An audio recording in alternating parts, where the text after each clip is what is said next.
Hello students, how are you? I hope you all well in your home and safe in your home. So now we are discussing the antacids. Antacids क्या होते हैं और ये हमारी body के लिए क्यों उपयोगी होते हैं और इनकी क्या ज़रूरत होती है। तो let get started. What is antacids? So antacid, these are a substance which is neutralize the excess amount of a acid in a gastrointestinal tract. It called the antacid. क्या होता है? एंटा एसिड्स हमारे वो सब्सटेंस होते हैं जो कि हमारे एक्सेस जो कि हमारी बॉडी में या हमारे गैस्ट्रो इंटेस्टाइनल ट्रैक्ट में एसिड प्रेजेंट होता है, अगर वो ज़्यादा मात्रा में हो गया है और हमारी एसिडिटी की कंडीशन है तो हम बाहर से ऐसे सब्सटेंस लेते हैं जो कि हमारे उस excess amount of uh acid को हमारे गैस्ट्रो इंटेस्टाइनल ट्रैक्ट में न्यूट्रलाइज करके हमें आराम देते हैं एसिडिटी से, उसे हम बोलते हैं antacid. Example is sodium bicarbonate. Students, आपको पता है कि हमारा गैस्ट्रोइंटेस्टाइनल ट्रैक्ट में HCl का सिक्रीशन होता है जो कि हमारा काफ़ी हेल्पफुल होता है. मगर अगर इसी HCl का सिक्रीशन हमारी बॉडी में ज़्यादा मात्रा में होने लगे, अगर हमारी गैस्ट्रोइंटेस्टाइनल ज़्यादा मात्रा में एसिड बना रही है, प्रोड्यूस कर रही है, तो हमें उस कंडीशन में एसिडिटी की सिचुएशन को फेस करना पड़ सकता है, जिसके कारण बॉडी में अजीब सा फील होने लगता है. तो हम बाहर से कुछ ऐसे एजेंट या सप्लीमेंट्स या ड्रग्स देते हैं जो कि हमारी बॉडी में जा कर के गैस्ट्रोइंटेस्टाइनल में जो एक्सेसिव अमाउंट ऑफ सिक्रीशन है हमारे HCl का, उसको जा कर के उसके साथ रिएक्ट करे और एक्सेसिव अमाउंट को न्यूट्रलाइज कर दे जा कर के, उसको हम बोलते हैं antacids. Ideal property of antacids की क्या क्या हो सकती है कि इनसॉल्युबल इन अ वाटर, जो है वो इनसॉल्युबल होना चाहिए वाटर में. फाइन पार्टिकल साइज, और जो पार्टिकल का साइज है वो बहुत ही फाइन होना चाहिए. शुड नॉट बी एब्जॉर्बेबल, और वो एब्जॉर्बेबल नहीं होना चाहिए.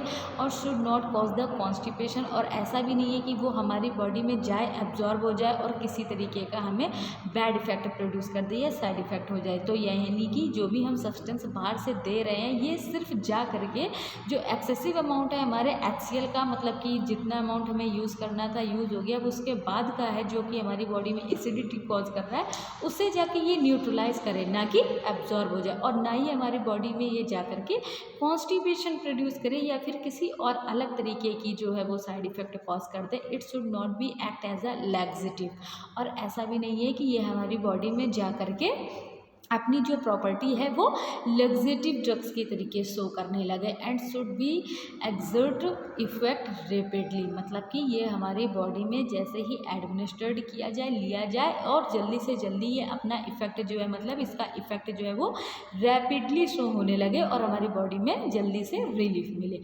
It should not cause the systematic alkalosis, और ऐसा भी नहीं है कि ये हमारी बॉडी में जा कर के किसी और तरीके का सिस्टम में, हमारे सिस्टमिक सर्कुलेशन में एल्कलॉसिस या फिर एसिडिटी, बेसिसिटी, ऐसे कुछ किसी भी तरीके की अलग से कॉज ना करे. Should be effect over a long period, और इसका जो इफेक्ट है वो हमारी बॉडी में जल्दी प्रोड्यूस हो और देर तक इसका इफेक्ट रहना चाहिए, मतलब कि जब तक कि हमें ट्रीटमेंट नहीं हो जाता, मतलब कि बार बार दवा को लेने की ज़रूरत नहीं पड़नी चाहिए. It should not cause the evaluation the large amount of a gas, और ऐसा भी नहीं है कि ये हमारी बॉडी में जाए, अपना इफेक्ट दे, और जिससे कि हमारी बॉडी को किसी ऐसी सिचुएशन का फेस करना पड़ सके जो कि इरिटेबल हो और अच्छी ना हो. ऐसा नहीं है कि ये हमारे गैस्ट्रिक सिक्रीशन को बढ़ा दे या हमारे अमाउंट में या हमारे गैस्ट्रोइंटेस्टाइनल में जो हमारे गैस का सिक्रीशन जो है वो ज़्यादा होने लगे. Bye reacting with the acid GIT, और ये हमारे GIT में जा कर के सिर्फ हमारे HCl को न्यूट्रलाइज करने के ही काम में आना चाहिए. Probably inhibit the pepsin and easily available. Non toxic क्या है कि ये हमारा मार्केट में इजिली अवेलेबल हो जाना चाहिए. नॉन टॉक्सिक मतलब कि जो भी हम एंटासिड्स ड्रग यूज़ कर रहे हैं वो हमारी बॉडी में एक पॉजिटिव इफेक्ट दे, और कम से कम कोई भी ड्रग अगर हम स्टूडेंट्स यूज़ करते हैं तो हम हमेशा इस चीज़ का ख्याल रखते हैं कि वो ज़्यादा से ज़्यादा अपना पॉजिटिव इफेक्ट दे, थेराप्यूटिक इफेक्ट दे, अपनी पोटेंसी दिखाए, मगर हमारी बॉडी में कम से कम जो है वो एडवर्स इफेक्ट कॉज करे, कम से कम अपना टॉक्सिक इफेक्ट दे। सो ये प्रॉपर्टी हम अपनी एंटासिड्स की कैटेगरी में फॉलो करेंगे कि वो इजीली अवेलेबल होना चाहिए एंड इकोनॉमिकली लो भी होना चाहिए, और हमें कम से कम जो है वो उसका टॉक्सिक इफेक्ट देखने को मिलेगा, और कम से come and not cause the any side effect should be stable, और कोई भी ऐसा साइड इफेक्ट नहीं कॉज करना चाहिए हमारी बॉडी में जो कि स्टेबल हो या हमारी बॉडी के लिए अच्छा ना हो। सो देखते हैं कि अब हमारे कितने टाइप के एंटासिड्स होते हैं। फर्स्ट हमारा सोडियम कंटेनिंग एंटासिड्स होता है, जिसमें हमारे सोडियम की मात्रा प्रेजेंट होती है, जिसका एग्जांपल है सोडियम बाइकार्बोनेट।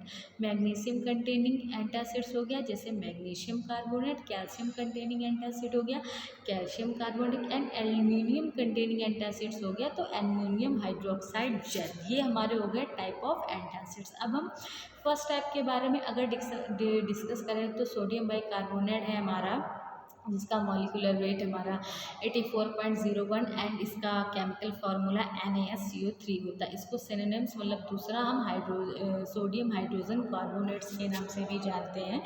अब इसका मेथड ऑफ प्रिपरेशन क्या होता है कि bye reacting the sodium chloride solution ammonium carbon oxide. जब हम अपने सोडियम क्लोराइड के सॉल्यूशन को अमोनियम के साथ रिएक्शन देते हैं तब हमारा जो है वो सोडियम बाइकार्बोनेट बनता है। ये हमारा इसका मेथड ऑफ प्रिपरेशन हो गया। और इसकी फिजिकल प्रॉपर्टी क्या होती है, ये एक वाइट क्रिस्टलाइन पाउडर होता है, सलाइन टेस्ट होता है एंड ओडरलेस होता है, मतलब इसकी कोई भी फर्दर स्मेल नहीं होती है। क्रिस्टल टाइप का वाइट कलर का एक हमारा पाउडर फॉर्म में मिलता है, कोई भी इसमें ओडर नहीं होती है। Soluble in a water, water में आसानी से सॉल्युबलाइज होता है, डिजॉल्व हो जाता है। इनसॉल्युबल इन अ इथेनॉल, और हमारी जो इथेनॉल है उसमें सॉल्युबल नहीं होता है, उसमें ये हमारा इनसॉल्युबल होता है। And insoluble in a ether, और ईथर में भी ये इनसॉल्युबल होता है। Aqueous solution is alkaline in a nature, जो इसका एक्वस सॉल्यूशन होता है मतलब वाटर में डिजॉल्व करते हैं तो उसका जो नेचर है वो हमारा एल्कलाइन नेचर का होता है।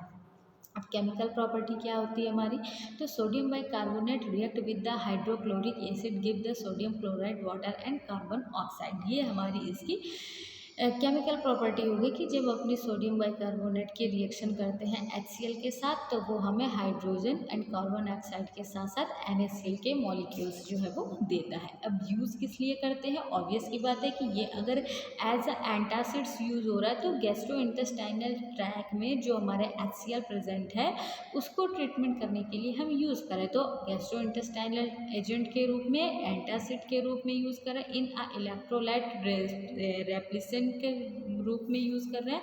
And the treatment of the systemic acidosis, अब क्या करते हैं कि हमारे जो एसिडोसिस हो गई है या एसिडिटी की कंडीशन है उसको ट्रीटमेंट करने के लिए यूज़ कर रहे हैं इन आई ड्रॉप। और बहुत सारे ऐसी ऑप्थेल्मिक प्रिपरेशंस भी होती हैं जिसमें सोडियम बाइकार्बोनेट का यूज़ किया जाता है एज अ इफरविसेंस पाउडर।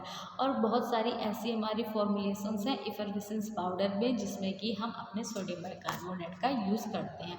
अब अगर हमें इसको स्टोर करना है तो स्टोरेज की कंडीशन क्या हो गई, it should be store in a well close container in a cool place. आप किसी वेल क्लोज कंटेनर में इसको स्टोर करके एक कूल एंड ड्राई प्लेस पे रख सकते हैं तो इसकी ड्यूरेबिलिटी जो है वो काफ़ी लॉन्ग टाइम तक चलेगी। अब हम अपना नेक्स्ट एज अ एंटासिड से जिसे यूज़ कर रहे हैं तो हम वो है हमारा कैल्शियम बाइकार्बोनेट CaCO3 इसका फॉर्मूला है। अब इसको हम क्या बोलते हैं, सिनोनिम्स प्रेसिपिटेटेड चॉक या फिर प्रेसिपिटेटेड कैल्शियम कार्बोनेट के नाम से भी जाना जाता है। अब इसका मेथड ऑफ प्रिपरेशन क्या होता है, prepare from the sodium carbonate and calcium chloride. हम क्या करते हैं कि सोडियम कार्बोनेट और कैल्शियम क्लोराइड की जब रिएक्शन कराते हैं तब हमें CaCO3 और NaCl का मॉलिक्यूल्स मिलता है। अब हमारे ये कैल्शियम क्लोराइड, इसकी प्रॉपर्टी क्या होती है कि ये वाइट पाउडर होता है, टेस्टलेस होता है, मतलब कि इसका अपना पर्टिकुलर कोई टेस्ट नहीं होता है, ओडरलेस मतलब स्मेल फ्री केमिकल है, किसी भी तरीके की कोई वांटेड या अनवांटेड फ्रेग्रेंस या एरोमा नहीं होता है। इसमें पार्शियली इंसॉल्युबल इन अ वाटर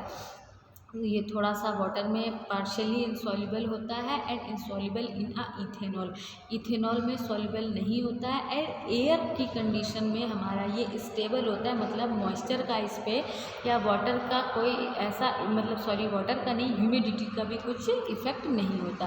और केमिकल प्रॉपर्टी की अगर हम बात करते हैं तो when is react with the hydrochloric acid, जब हम इसकी रिएक्शन अपने हाइड्रोक्लोरिक एसिड से करते हैं तो ये हमें कैल्शियम क्लोराइड प्लस वाटर जो है वो रिलीज़ करता है, देता है। अब इसका भी यूज़ हम as a gastrointestinal agent acidity को ट्रीटमेंट के लिए यूज़ करते हैं, मतलब एज अ एंटासिड्स यूज़ करते हैं एंड इलेक्ट्रोलाइट रेप्लेसनर के रूप में हम इसका उपयोग करते हैं। और स्टोरेज की अगर बात करें, it should be store in a well close container in a cool place, मतलब कि इसको हम वेल क्लोज कंटेनर में कूल प्लेस पे अच्छे से स्टोर कर सकते हैं। So students, I hope you are understood well. Now we are discussing the antacids. Thank you class.